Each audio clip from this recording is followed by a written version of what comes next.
The verdict fell like a blade through silk, swift, elegant, and merciless. By decree of the crown, Princess Charlotte of Valemont was stripped of her titles and exiled beyond the northern borders before dusk. The same courtiers who once bowed to her now turned their faces away, their silence more cruel than any jeer. Even her aunt, the queen, stood still as marble when the guards took Charlotte's signet ring and the crimson sash of her house. It was not guilt that sealed her fate, but scandal. A rumor whispered through corridors gilded in deceit, that she had conspired with those who wished to end a war the crown refused to lose. Mercy was not a virtue in that court, it was an inconvenience. The corridors of the palace echoed with her name as she passed, not in farewell but as gossip, like embers spreading in velvet halls. Her slippers clicked softly against marble floors polished by generations of obedience. The scent of wax and lilacs clung to her gown, the last sweetness of a life already decaying. She did not weep. Even in ruin she carried herself as she had been taught, chin high, voice steady, heart breaking beneath layers of composure. Her carriage awaited in the courtyard, a shadowed thing against the falling snow. She stepped in without a word, taking only a small trunk and the portrait of her late mother. No jewels, no guards, no friends. When the gates of Valemont Palace closed behind her, the sound was final, like a tomb ceiling. The driver, an old servant loyal to her family, bowed his head as the horses began their slow march into the white wilderness. The lamps flickered, and soon the world was only wind and distance. By nightfall the snow thickened to a storm. The horses struggled through drifts that rose like ghosts from the moors. Charlotte sat motionless, her gloved hands clasped around the portrait's frame. Each jolt of the carriage seemed to shake something loose inside her. Hope, perhaps, or the illusion that justice still held meaning. She thought of her aunt's eyes, cold and unwilling. Power had turned blood into politics, and she, once heir to a fragile peace, had become its casualty. Lightning tore across the horizon, and for an instant the world was pure white. Then came the sound, a crack, a scream of horses, the splinter of wood meeting ice. The carriage tilted, pitched, and shattered into silence. When Charlotte opened her eyes, the world had turned upside down. Snow poured through the broken window like spilled feathers. The driver was gone. The horses vanished into the blizzard. Pain flared along her arm where glass had torn the skin. She crawled free, dragging her skirts through the snow, gasping as the cold pierced her lungs. There was no road now, only an ocean of white and the echo of wind. She tried to stand, but the ground slipped beneath her boots. The storm howled like a living thing, mocking her with its endless breath. In the distance she thought she saw lights, perhaps a village or salvation, but when she blinked they were gone. Her body trembled, the thin fabric of her cloak no match for the northern frost. She pressed the portrait to her chest, whispering to her mother's painted smile, "It will not end like this." Yet even her voice was swallowed by the snow. She walked until her strength betrayed her. Time dissolved, minutes or hours passed without measure. The cold crept higher, a quiet conqueror, numbing thought, softening fear. She fell once, then again, her breath a faint cloud against the storm. Memories came unbidden, her father's laughter in the orchard, the rustle of silk at her first ball, the weight of the queen's hand on her shoulder the day she swore loyalty to the crown. All of it now felt like fragments from another life, one she could no longer claim. When she finally collapsed, it was not with despair but with a strange serenity. The snow no longer burned, it cradled her. The sky above was a sheet of pale gray, endless and indifferent. Her eyes fluttered shut. The wind carried a voice that was not real, a whisper of apology or perhaps a lullaby. Somewhere far away church bells tolled. Then came the sound of wheels. Distant at first, then nearer, the steady rhythm of hooves breaking through frost. A lantern's glow wavered through the storm, golden and searching. A man's voice called out, low but urgent, carried on the wind. She wanted to answer but could not form words. Her world was narrowing to a single point of light. The carriage halted. Footsteps pressed through the snow, measured, firm, belonging to someone accustomed to command. A cloak swept aside the snow near her, and she felt its warmth before she saw his face. "God in heaven," the man breathed, his accent precise, clipped, unmistakably noble. "There's someone here." His hands, unloved despite the cold, lifted her gently as though she might break beneath his touch. Through half-closed eyes she saw the glint of a signet ring, the crest of Wexmoor. The Duke. Alexander Hawthorne. The recluse of the North. The man's society had abandoned after war and tragedy had turned him into rumor. She remembered hearing his name whispered at court. Hero, hermit, scandal. Now he knelt beside her as if the world owed her rescue. "Stay with me," he said, his voice both command and plea. When she tried to speak, only a tremor escaped her lips. Without hesitation he drew off his coat, a heavy wool thing lined with fur, and wrapped it around her shoulders. The warmth was startling, almost painful. He gathered her into his arms, her head against his chest. She could feel the thunder of his heartbeat through the fabric. "Who are you?" he asked softly. Her answer was a whisper barely formed. "No one." He looked down at her, eyes dark with disbelief. "No one wears silk in a storm." The faintest smile ghosted across her mouth, an echo of pride she could not suppress. "Then perhaps I am foolish." "Foolish or not," he murmured, rising with her in his arms, "you will not die here." The snow fell heavier, veiling them from the world. He carried her toward his carriage, boots sinking into the drifts. The wind screamed around them, but within that storm there was a stillness, a fragile, impossible promise born in the heart of ruin. As the door of his carriage closed and the wheels began to turn, Charlotte drifted between sleep and awareness. She caught the scent of cedar and smoke, the rhythm of his breathing, the faint tremor in his hands as he adjusted the coat around her. Somewhere between dream and waking she heard him speak again, so quietly she might have imagined it, "You're safe now." And then the darkness took her, not as an end but as a beginning disguised in mercy. The storm howled on, bearing witness to the moment when exile met grace, and two forsaken souls crossed the thin, trembling line between fate and salvation. The scandal began before the morning did. By dawn, every servant within Wexmore Hall had heard that their master had returned through the snow with a half-dead woman in his arms. Rumors spread like smoke through the stone corridors. Some said she was a fallen noblewoman, others a runaway bride, and one bold maid whispered that the Duke himself had summoned her. In a household starved for gossip, her very silence became its own kind of music. The Duke, however, spoke of her to no one. He ordered fires lit in the east wing, a physician fetched from the nearest village, and the staff dismissed from her chamber. Then for nearly 2 days he vanished.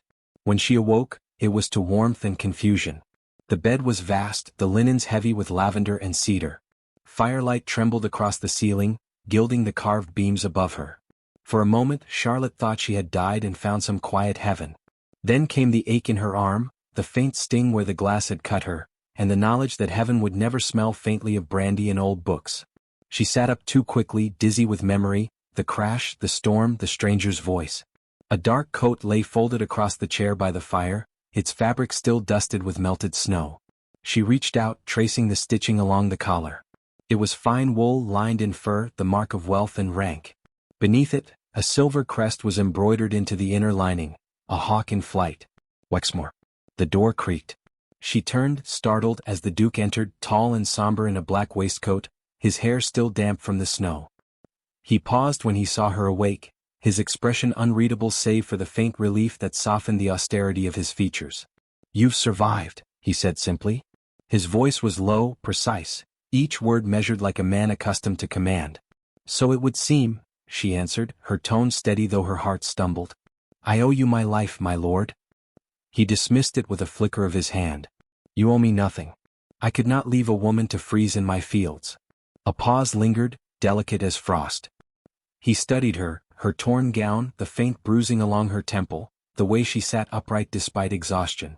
Something in her bearing unsettled him, refinement disguised as ruin.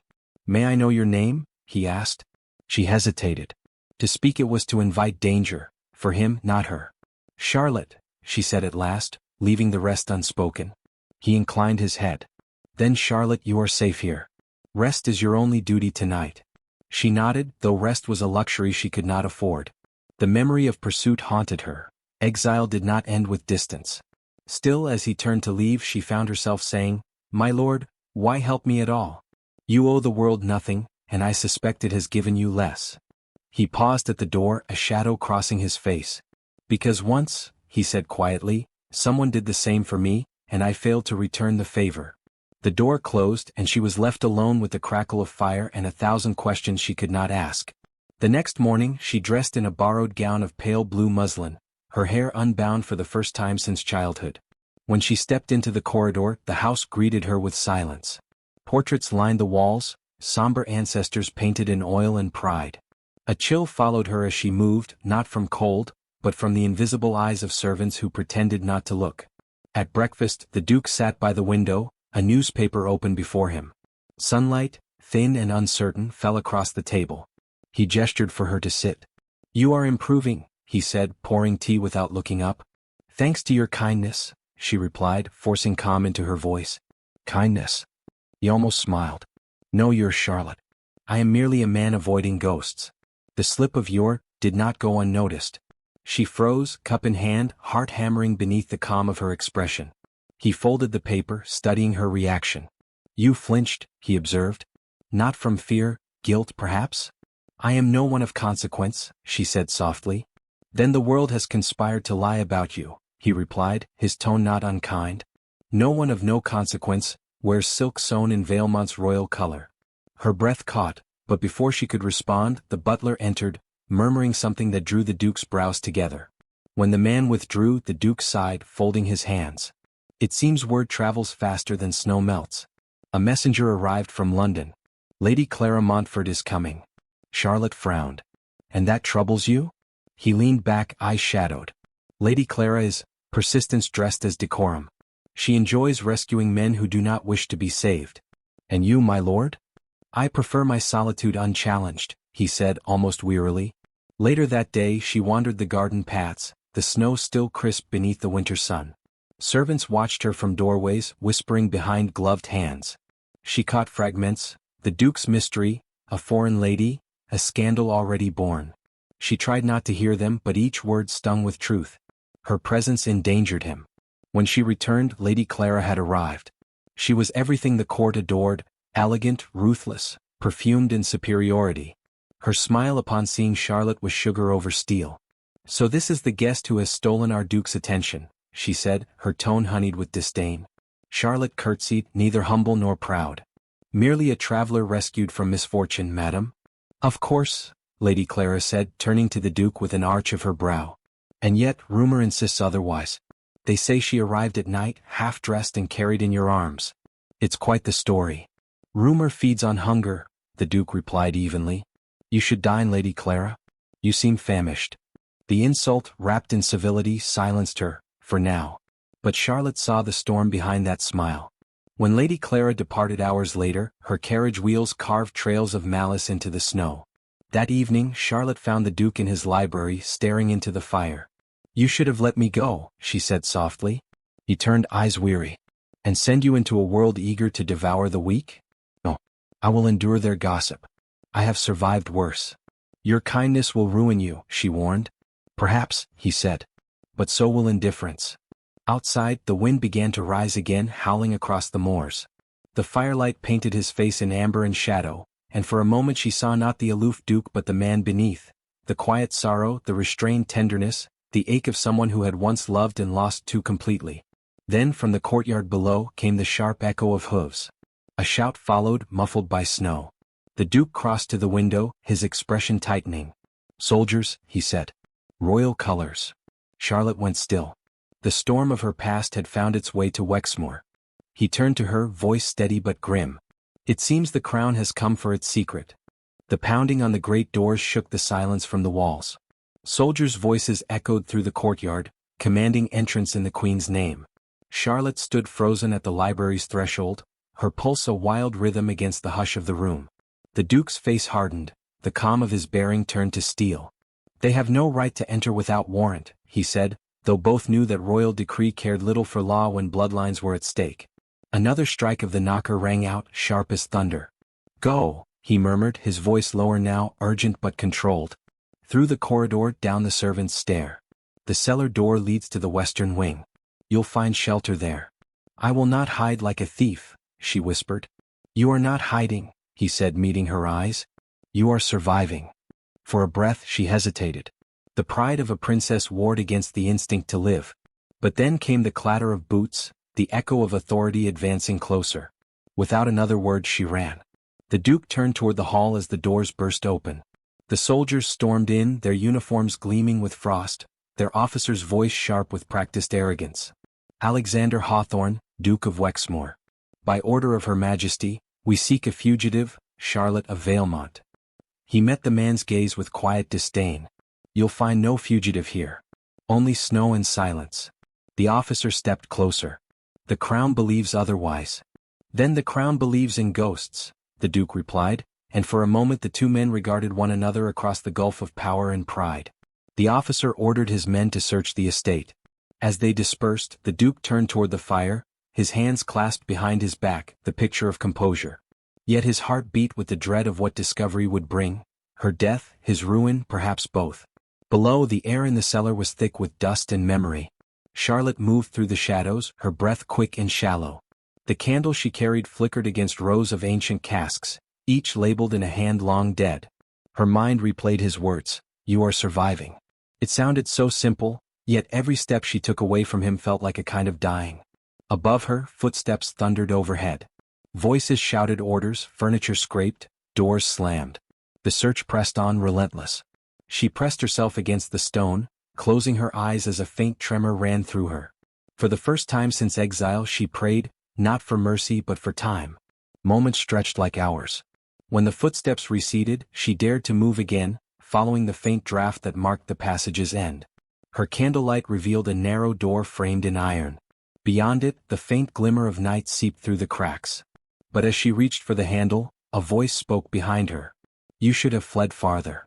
She turned sharply. The Duke stood in the doorway, his coat half-buttoned, his expression grave but steady. Relief struck her like air after drowning. "They are still searching," he said, stepping closer. "The officer believes you might be hiding here. We have little time."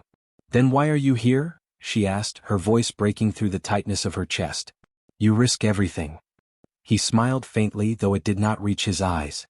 "A man's reputation is a poor companion. I would rather lose it than lose you." The words stole her breath. She wanted to deny the weight of them, to pretend they were spoken in passing, but the truth pulsed between them like something alive. She took a step forward. "You hardly know me."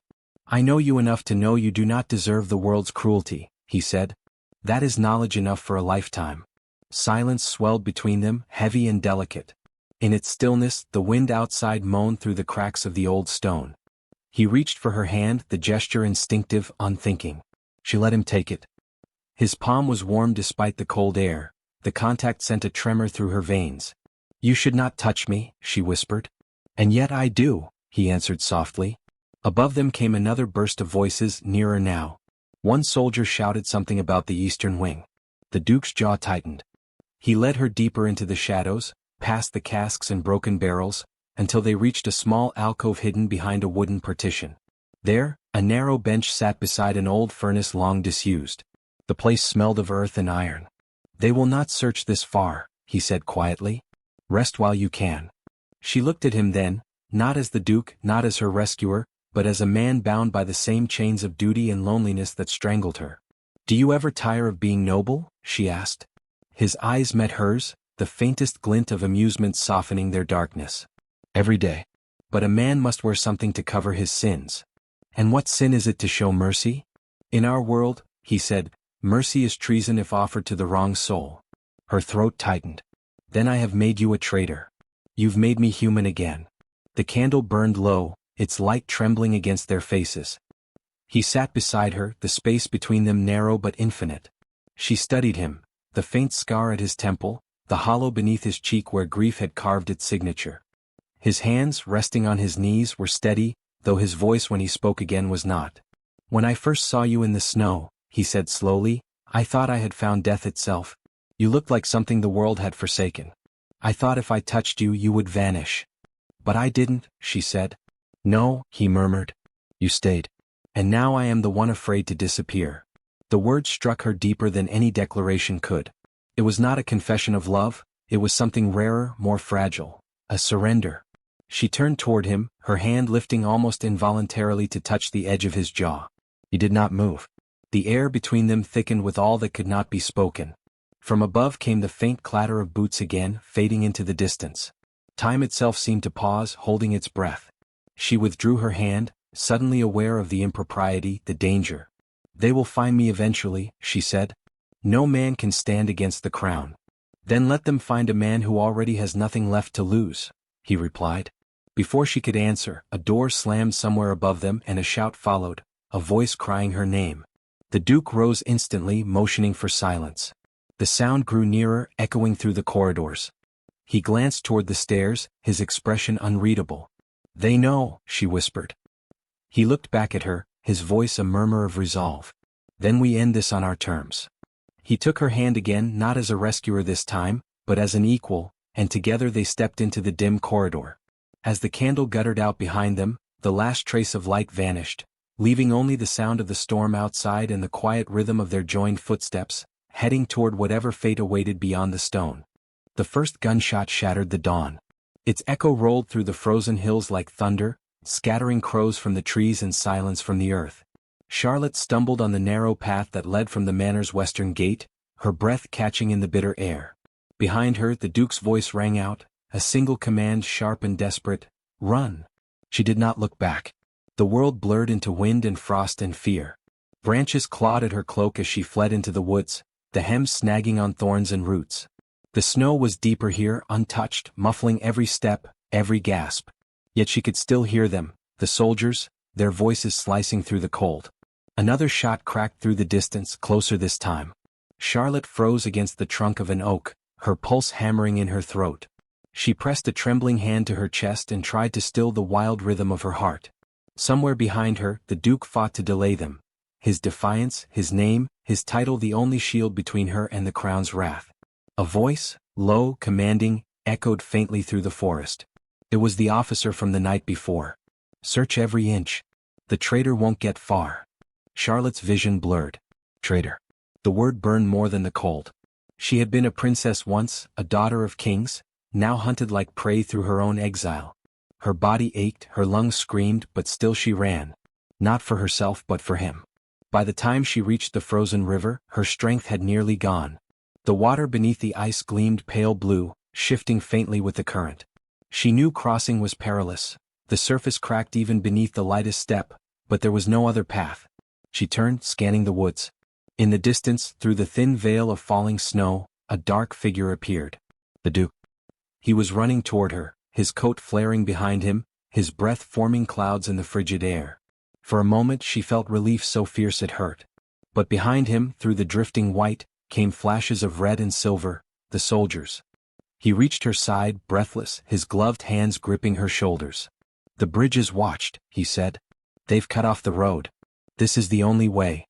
"You'll never make it across," she whispered. "I'm not leaving you. Then we both die here." He smiled faintly, the curve of it shadowed with something like resignation.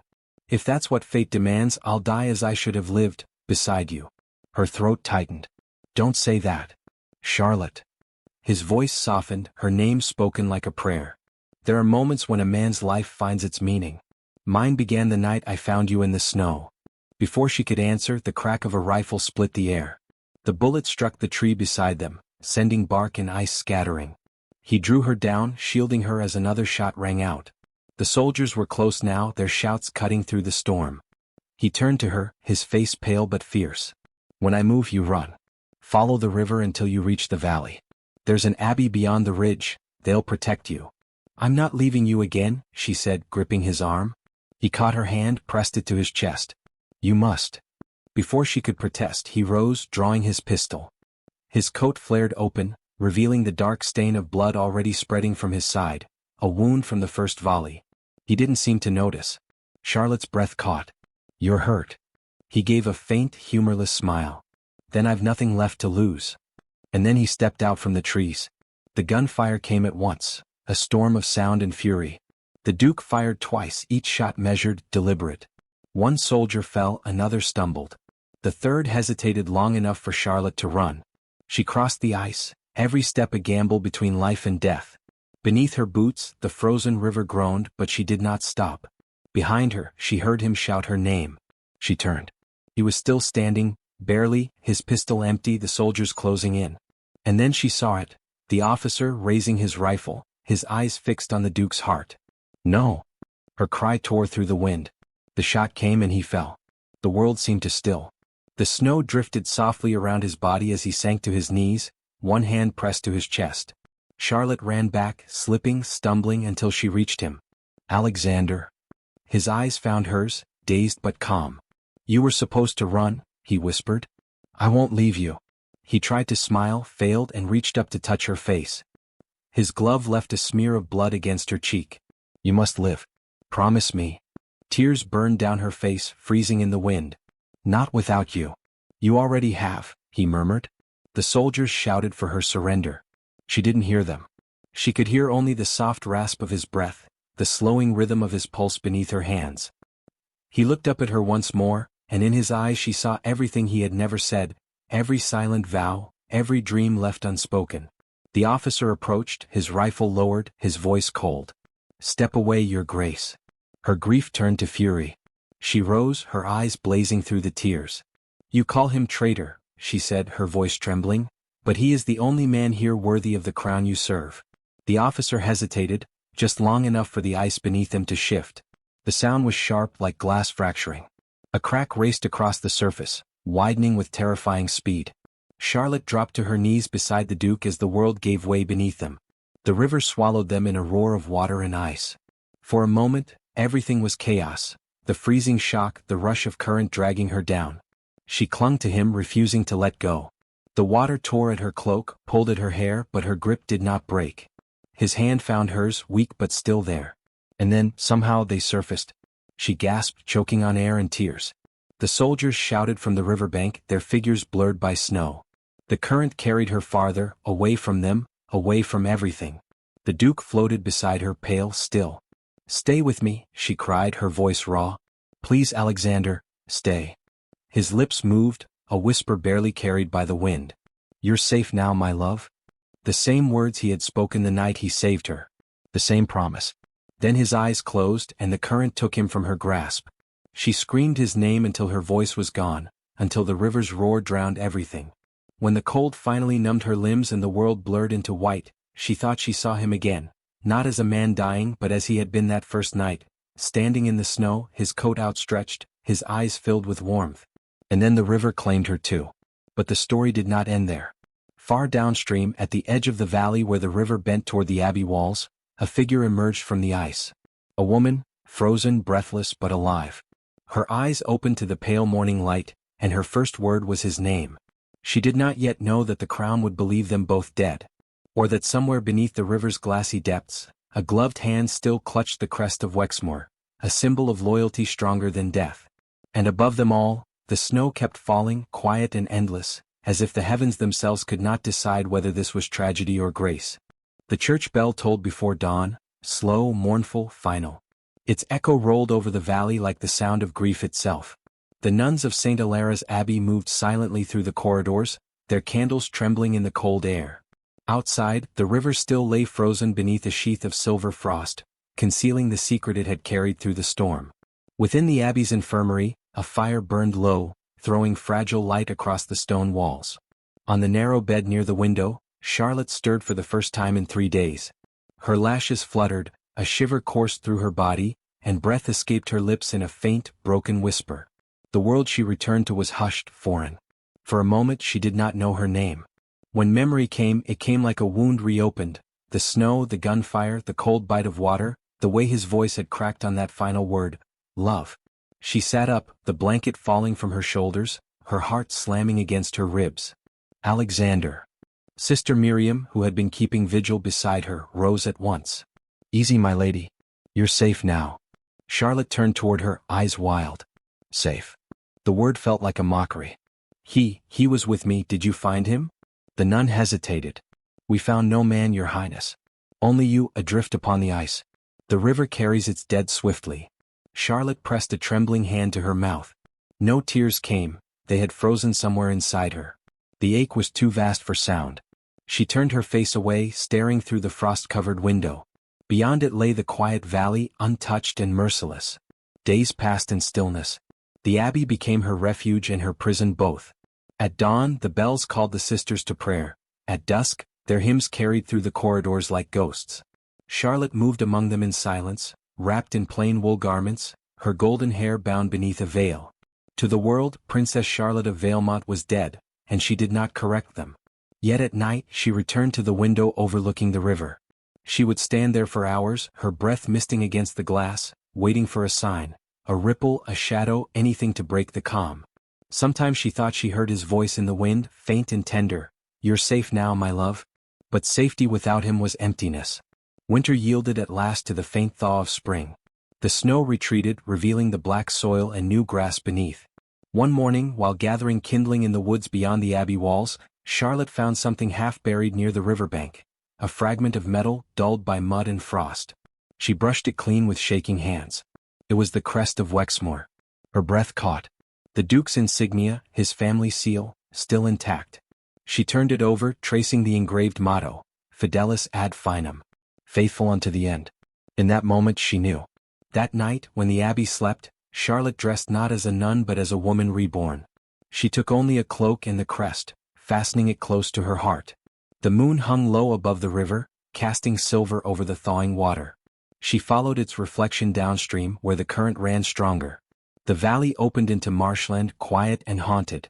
There, among the reeds, she found what she had not dared to hope for: the remnants of a carriage half hidden by snowmelt, a broken lantern, a torn banner bearing the royal sigil of Valemont, and tracks, faint but human, leading inland. Her pulse quickened. Someone had survived. She followed the trail through the woods until dawn. The air smelled of damp earth and pine, mist curled low across the ground. Then, from beyond the trees, came the distant toll of a bell, not from the abbey this time but from the old chapel at Wexmoor Manor. Charlotte froze. Wexmoor. His home. The path ended at the edge of the estate grounds. The manor loomed against the lightening sky, its windows dark, its gates rusted but intact. She crossed them as one walking through a dream. The gardens were wild now, overgrown with ivy and briar, yet she recognized every step: the path where he had first walked beside her, the bench beneath the oak where he had once read to her in the dusk. Her heart ached with every memory.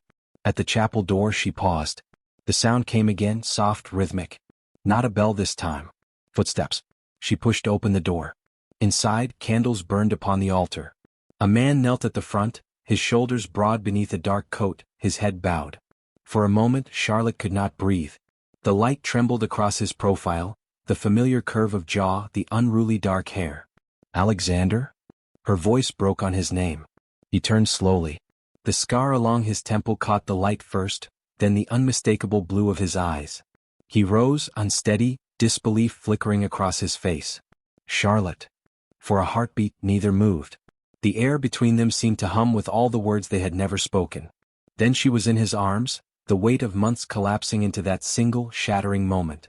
"I thought you were gone," she whispered against his shoulder. "So did I," he murmured, his voice rough. "They pulled me from the river at dawn. A farmer found me half dead. When I woke they said you had drowned. I buried an empty grave beside my father's." Her tears came then, silent and unstoppable. "I came back for you." He drew back to look at her, brushing a strand of hair from her face. "And God forgive me, I prayed you wouldn't. The crown still hunts us both. To them our love is treason." "Then let treason be our crown," she said fiercely. He smiled, the faintest curve of his lips filled with both sorrow and awe. "You would give up a throne for this?" "I already did." For a time they stood in silence, the chapel walls holding their secret like sacred ground. Outside, the first birds of morning began to sing, soft and hesitant. He reached into his coat and withdrew something small, wrapped in linen. "When they pulled me from the river, I found this still in my hand." He unwrapped it, revealing the crest of Valemont, twin to the one she carried. "Perhaps," he said quietly, "the river could not bear to keep what was meant to endure." She took his hand and placed her crest beside his. The two emblems gleamed together in the candlelight, their mottos entwined, faithful unto the end. He looked at her then, truly looked, as though the long months apart had burned away all pretense. "Charlotte," he said softly, "do you still believe in fate?" She smiled through her tears. "Only when it's stubborn enough to defy kings." The chapel bell began to toll again, distant but insistent, echoing through the hills. The light of dawn spilled through the stained glass, falling over them in shards of gold and crimson, like fire meeting frost. And as the sound faded into silence, they stood together at the altar, two fugitives bound not by law or lineage, but by the quiet defiance of love. Outside, unseen beyond the woods, a royal messenger galloped toward the abbey, a sealed decree clutched in his gloved hand. The wax bore the mark of the crown, and within it, a single order that would change everything. Charlotte turned at the sound of hooves in the distance, her hand tightening in the Duke's. "Whatever it is," she whispered, "we face it together." He nodded once, his gaze steady. until the end. And as the door of the chapel swung open, flooding the room with the light of a new day, the story of the Duke and the lost princess began its final reckoning.